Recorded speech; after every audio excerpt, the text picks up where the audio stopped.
On this episode of RC Kicks, we're back working on the new Tamiya truck that I purchased for the show. And were you going to tell me about breaking this? Yeah, about that. Fix it. I found it like that.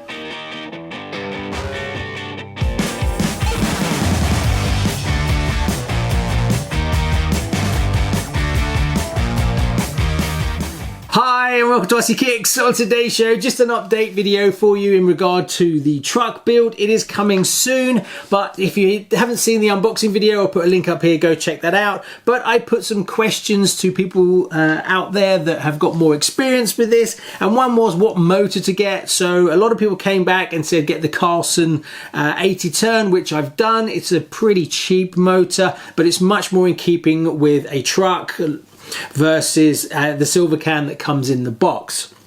So that should come soon.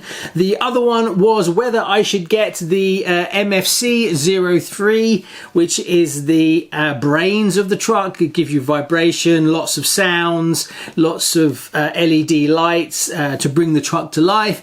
And should I get it before I build it, or should I get it afterwards and retrofit it? And 99.9% of you said you must get it before you build the truck, otherwise it's a real faff to actually fit it. And this video is all about that because I have it here. So I splashed out. Yeah, it was quite expensive, but there we go. I have it before we build it. So what we're going to do today is we're going to unbox it, take a look at what you get, and then soon we will bring in this massive build to the show. Right, let's crack open the box and see what you get for that insane amount of money.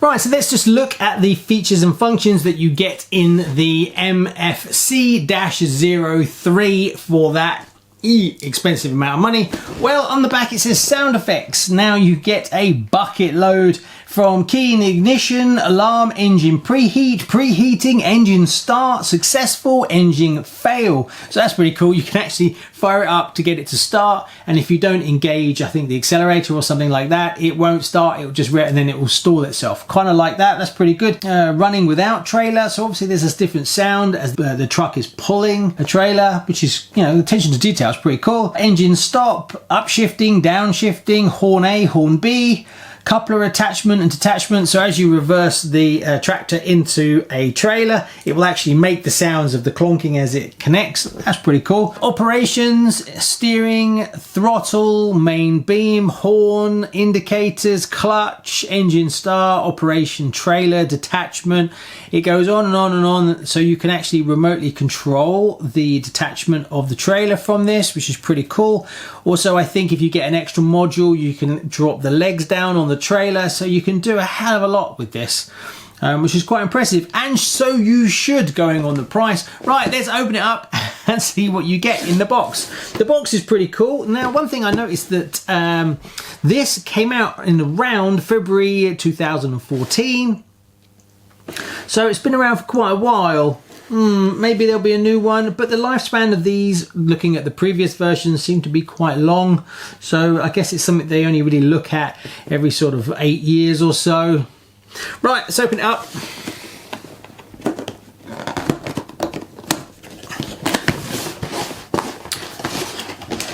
So the first thing we get, I will do a full montage just like normal, is the speaker box by the look of it. That you sink that into that and then just put a top on it.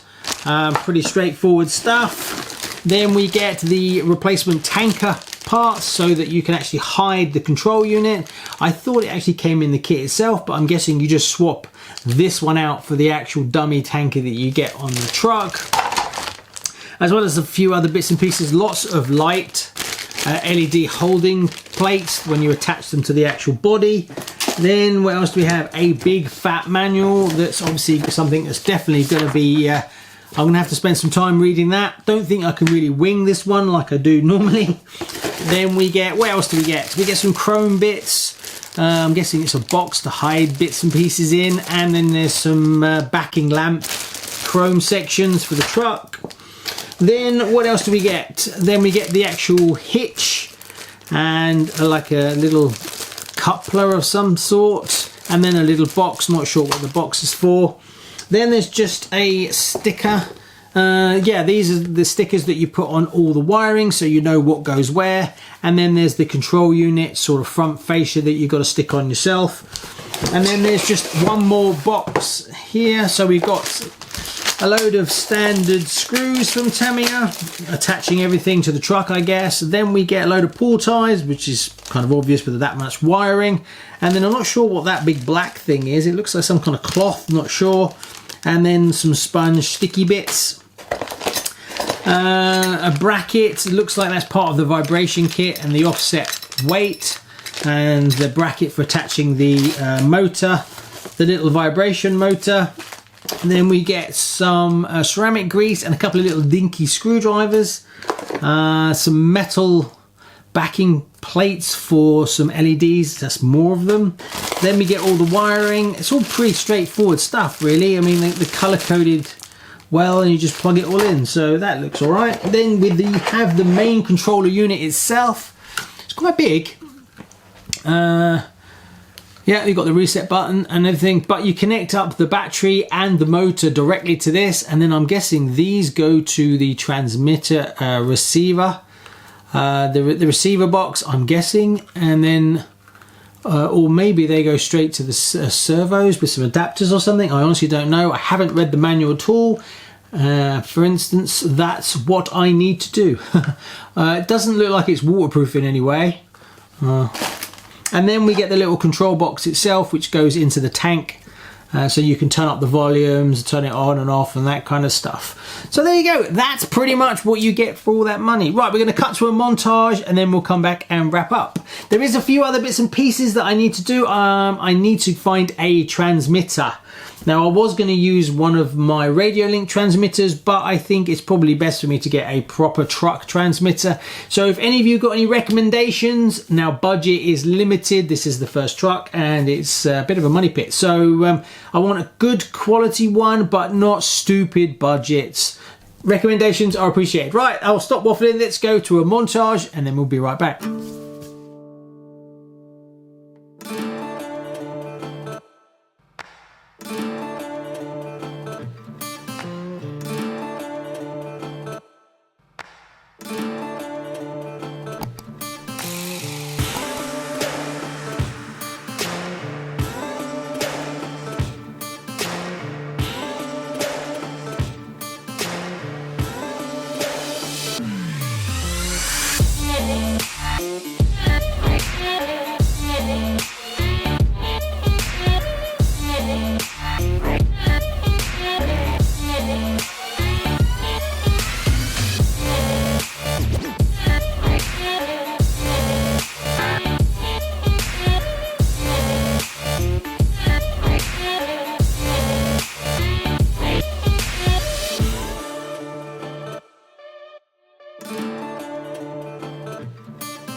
So there you go, there's a first look at the MFC-03 unit. I honestly can't say whether it's a good buy or not, as I just don't have the experience with it yet. But once we go to install it, we'll see how difficult it is to get it up and running. I will do a whole detailed dive into this, setting it all up, getting it all working in the build video for the truck. So if you haven't already, please like and subscribe, as it really helps get this content out and grow the channel so I can bring more content to you. Thanks very much. See you soon. Bye-bye.